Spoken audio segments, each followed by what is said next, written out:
ನಮಸ್ಕಾರ ಸ್ನೇಹಿತರೆ, cook with ತೇಜ ಚಾನಲ್ಗೆ ಸ್ವಾಗತ. ಈ ಒಂದು ರೆಸಿಪಿ ಟ್ರೈ ಮಾಡಿ ಮತ್ತೆ ಈ ರೆಸಿಪಿ ಟ್ರೈ ಮಾಡಬೇಕು ಅಂತ ಅನ್ನಿಸ್ತಾನೆ ಇರುತ್ತೆ.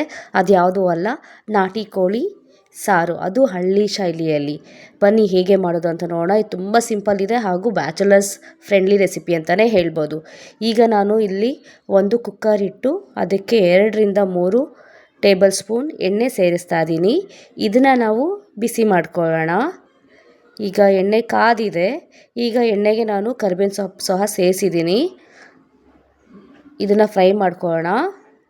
ಈಗ ಇದಕ್ಕೆ ನಾನು 1 kg ನಾಟಿ ಕೋಳಿಯನ್ನು ಸೇರಿಸ್ತಾ ಇದ್ದೀನಿ. ಅದನ್ನು ನಾವು ಒಂದು 20 ನಿಮಿಷ ಆದರೂ ಬೇಯಿಸಬೇಕು.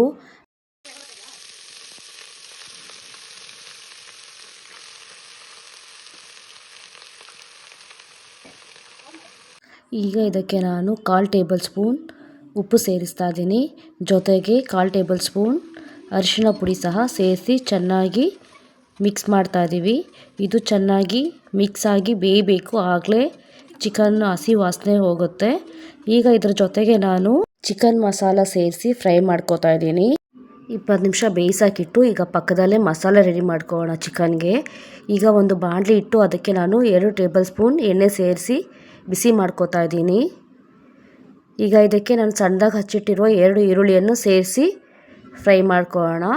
ಈ ಪ್ರೋಸೆಸ್ ಎಲ್ಲ ಸಿಮ್ಮಲ್ಲೇ ಇರಲಿ. ಸಿಮ್ಮಲ್ಲಿಟ್ಟೆ ನೀವು ಫ್ರೈ ಮಾಡ್ಕೊಳ್ಳಿ, ಹೈ ಫ್ಲೇಮಲ್ಲಿ ಇಡಬೇಡಿ. ಇದು ಸ್ವಲ್ಪ ಫ್ರೈ ಆದರೂ ಸಾಕು, ಗೋಲ್ಡನ್ ಕಲರ್ಗೆ ಚೇಂಜ್ ಆಗೋದೇನೂ ಬೇಡ. ಈಗ ನಾವು ಇದಕ್ಕೆ ಒಣಗಿರೋ ಮೆಣಸಿನ್ಕಾಯಿ ಸೇರಿಸೋಣ. ಇಲ್ಲಿ ನಾನು 10 ಸೇರಿಸ್ತಾ ಇದ್ದೀನಿ. ಜೊತೆಗೆ ಶುಂಠಿ ಬೆಳ್ಳುಳ್ಳಿ ಸಹ ಸೇರಿಸ್ತಾ ಇದ್ದೀನಿ. ಇದನ್ನು ಫ್ರೈ ಮಾಡ್ಕೊಳ್ಳೋಣ ಒಟ್ಟೊಟ್ಟಿಗೆ. ಇದಕ್ಕೆ ನಿಮ್ಗೆ ಬೇಕಾದರೆ ಖಾರದ ಪುಡಿ ಸಹ ಸೇರಿಸ್ಬೋದು, ಮೆಣಸಿನ್ಕಾಯಿ ಇಲ್ಲ ಅಂದರೆ. ಈಗ ನಾನು ಚಕ್ಕೆ ಲವಂಗ ಸೇರಿಸಿ ಫ್ರೈ ಮಾಡ್ತಾ ಇದ್ದೀನಿ. ಜೊತೆಗೆ 1/4 ಟೇಬಲ್ ಸ್ಪೂನ್ ಮೆಣಸು ಹಾಕ್ಕೊಳ್ಳಿ, ರುಚಿ ತುಂಬ ಚೆನ್ನಾಗಿರುತ್ತೆ. ಈಗ ಇದಕ್ಕೆ ನಾನು 1 ಕಲ್ಲು ಟೊಮೆಟೊ ತೊಗೊಂಡು ಸೇರಿಸಿದ್ದೀನಿ. ಇದನ್ನು ಲೋ ಫ್ಲೇಮಲ್ಲೇ ಫ್ರೈ ಮಾಡ್ಕೊಳ್ಳೋಣ. ಈಗ ಸ್ವಲ್ಪ ಕೊಬ್ಬರಿ ಸೇರಿಸೋಣ. ಇದನ್ನು ಸಹ ಫ್ರೈ ಮಾಡ್ಕೊಳ್ಳಿ. ಯಾವಾಗಲೂ ಅಷ್ಟೇ, ಕೊಬ್ಬರಿ ಮತ್ತು ಕೊತ್ತಂಬರಿ ಸೊಪ್ಪು ಲಾಸ್ಟಲ್ಲಿ ಸೇರಿಸ್ಕೊಳ್ಳಿ. ಈಗ ಈ ಎಲ್ಲ ಪದಾರ್ಥಗಳನ್ನು 1 ನಿಮಿಷ ನಾವು ಲೋ ಫ್ಲೇಮಲ್ಲೇ ಫ್ರೈ ಮಾಡ್ಕೊಳ್ಳೋಣ. ಈ ರೆಸಿಪಿ ಏನಂದರೆ, ಯಾರಾದರೂ ದಿಢೀರಂತ ಮನೆಗೆ ಬಂದಾಗ, ಫ್ರೆಂಡ್ಸೋ ರಿಲೇಟಿವ್ಸೋ, ನೀವು ಬೇಗ ಕ್ವಿಕ್ಕಾಗಿ ರುಚಿಯಾಗಿ ಮಾಡುವಂಥ ರೆಸಿಪಿ ಇದು. ತುಂಬ ರುಚಿಯಾಗಿರುತ್ತೆ. ಈಗ ನಾವು ಇದಕ್ಕೆ ಧನಿಯಾ ಪುಡಿಯನ್ನು ಸೇರಿಸೋಣ. ಈಗ ನೀವು ಸ್ಟವ್ ಆಫ್ ಮಾಡ್ಕೊಳ್ಳಿ. ಪಾತ್ರೆ ಬಿಸಿ ಇರೋದ್ರಿಂದ ಈ ಬಿಸಿಯಲ್ಲೇ ಸಾಕು, ಅದು ರೋಸ್ಟ್ ಆದರೆ ಚೆನ್ನಾಗಿರುತ್ತೆ. ತುಂಬ ಸೀದೋದ್ರೆ ಅದು ಸ್ಮೆಲ್ ಚೆನ್ನಾಗಿರೋದಿಲ್ಲ, ನಾಟಿ ಕೋಳಿ ಆ ಫ್ಲೇವರ್ ಕೊಡೋದಿಲ್ಲ. ಸೊ ಈಗ ಇದನ್ನು ನಾವು ರುಬ್ಕೊಳ್ಳೋಣ. ಸ್ವಲ್ಪ ನೀರು ಸೇರಿಸಿ ಮಸಾಲೆ ರೆಡಿ ಆಗುತ್ತೆ ನೋಡಿ. ಈಗ ಆಲ್ರೆಡಿ 50 ಭಾಗ ಚಿಕನ್ ಬೆಂದಿದೆ. 20 ನಿಮಿಷ ಇಟ್ಟಿದ್ವಲ್ಲ ಬೇಯಿಸೋಕ್ಕೆ, ಬೆಂದಿದೆ. ಈಗ ಅದಕ್ಕೆ ನಾವು ರುಬ್ಬಿರೋ ಮಸಾಲ ಸೇರಿಸೋಣ. ನೋಡಿ ಎಷ್ಟು ಚೆನ್ನಾಗಿ ಕಲರ್ಫುಲ್ಲಾಗಿದೆ ಮಸಾಲೆ. ಈಗ ಇದನ್ನು ನಾವು ಚೆನ್ನಾಗಿ ಮಿಕ್ಸ್ ಮಾಡಿಕೊಡೋಣ. ಉಪ್ಪು ಖಾರ ಎಲ್ಲ ಮಸಾಲೆ ಚೆನ್ನಾಗಿ ಹಿಡಿಯುತ್ತೆ ಚಿಕನ್ಗೆ.